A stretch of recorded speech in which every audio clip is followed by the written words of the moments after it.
Tony, with several of you guys trimmed down quite a bit. Casey, we had obviously before, and Taki. I'm sure that was part of the plan to have multiple zeros and shades, lose 10 plus pounds. What went into it? It's just really their mindset, just coming into camp, being prepared, having experienced guys, veteran guys. They know and understand what they got to do to make sure that they're in peak performance. So as you get closer to games, Taki's done a great job in the off-season, in the summer, getting with Coach Love and the rest of the staff there to get his body right, and it shows when he's out there. Casey, credit obviously the relationship you have with him and why he's here. From your perspective, what were you selling him on and getting him here? Because I'm sure he had lots of opportunities where he could have had a more sure and less deep depth chart on the inside of the defensive line to go play and be a starter and not really have to compete that hard. Here, it's a really deep group.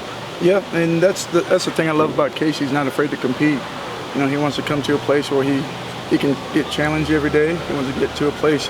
He's got Coach LaPoy as a defensive coordinator, Coach Dan Lanning as a head coach that's also a defensive guy. So there's a lot of coaches here that are going to help him develop and improve his game. And that's what I love about Casey the most, is that he's not afraid to compete, and he wants to come and be a part of a winning program. How are Casey and Jordan going to help you along with defensive line? What skills are they bringing to bolster this group? Just physicality. They got experience. Both of them graduated, dealing with more mature young men, guys that are basically coming into this season like professional football players. They're just locked in and trying to be the best football players they can be. They got bulk, size, and speed, so that's going to help us in the trenches and just add some really quality depth for us. So. You mentioned they both graduated, but I think they're both like all academic guys, conference all academic guys. Like, is that reflected in come across in their football anyway? Yeah, and it's they take pride in making sure that they represent the group the right way. We talk about that a lot in our room. We talk about playing like a duck, and there's a standard that we live by. It's not just on the field; it's also off the field. So it's a really big expectation of mine that my guys try to exceed as much as they can on the football field, but also in the classroom. And that's something that's really important to me, that they all get their degrees, and hopefully everything works out where they get a chance to play on Sundays. But one thing is to make sure you get that degree, because that's going to help you for the rest of your life. How different is your room compared to spring, Tony? And there's 7 guys, not just Casey and Jordan. It's 3 guys who are out and 2 freshmen. You got a 3 deep basically who's here in addition to who you already did. It's a lot funner coaching now than it was in the spring. Having Dorless back. Having Popo back, also having Keon. Those are guys that play quality reps here. The leadership from Brandon Dorlance has been awesome. He's done a great job in just setting the tone. He's the alpha of our defense, and the rest of the guys follow after him. And I think just being able to have those 3 guys and adding the grad transfers with Casey and Jordan, and adding Taki too as well. I feel really good about our depth in terms of who we're putting out in the field. What does Dorless do to become the alpha of this defense? He's matured a lot, and he sees that it's his time. He's been with Kayvon Thibodeau for a while, and now him not being there, I think he's really taken upon himself to be the guy to carry on the legacy where he can be a leader and make sure that this defense plays to its best capability. So. And you guys transition into camp and start getting into scrimmages. What are the sorts of things you look for in scrimmages? What are your main things you talk to your guys about that you want to see if you win in a scrimmage situation? Just being stout in the run game. Definitely looking for knockbacks. Looking for affecting the quarterback.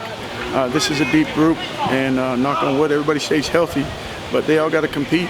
Everybody's trying to fight for reps, and that's what camp is all about. Everybody wants to play, but there's only so many reps to go around. So this scrimmage and the next few scrimmages that we have, it's really important for these guys, so they know and understand what's ahead of them tomorrow. Dorless, where have you seen him kind of make the biggest improvement between spring and now? In the run game. I think everybody knows that Dorless has the ability to go affect the quarterback and pass rush, but he's really focused on improving in the run game, doing a lot better job using his hands and getting off blocks, and then just the effort to the football. I think in the classroom too, he's grown a lot. He's asking graduate level questions, he's taking great notes, he's holding his teammates accountable and making sure that they take notes too as well. So I'm really pleased in terms of where he's progressing and how he's coming along so far. What do you want to see him still do? Like, what can he do to take it to that next level? I think there's always room for improvement.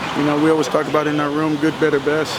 And never being satisfied of, you've arrived, right? So there's everything from getting better at pass rusher, being more effective, and in terms of, you know, being clean on his pass rush, developing the power rush move.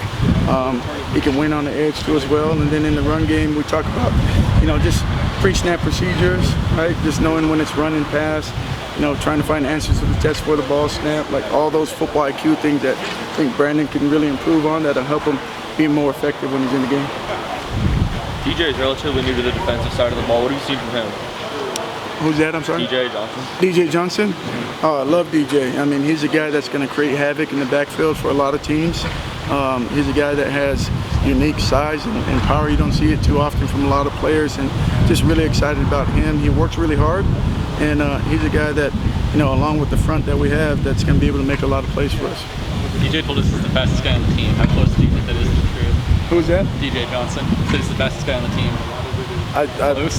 Yes. I mean, his GPS and his miles per hour and how he runs, you know, there's no doubt. It's unbelievable if a guy with that size can run that fast. Does he remind you of anybody that you've coached before?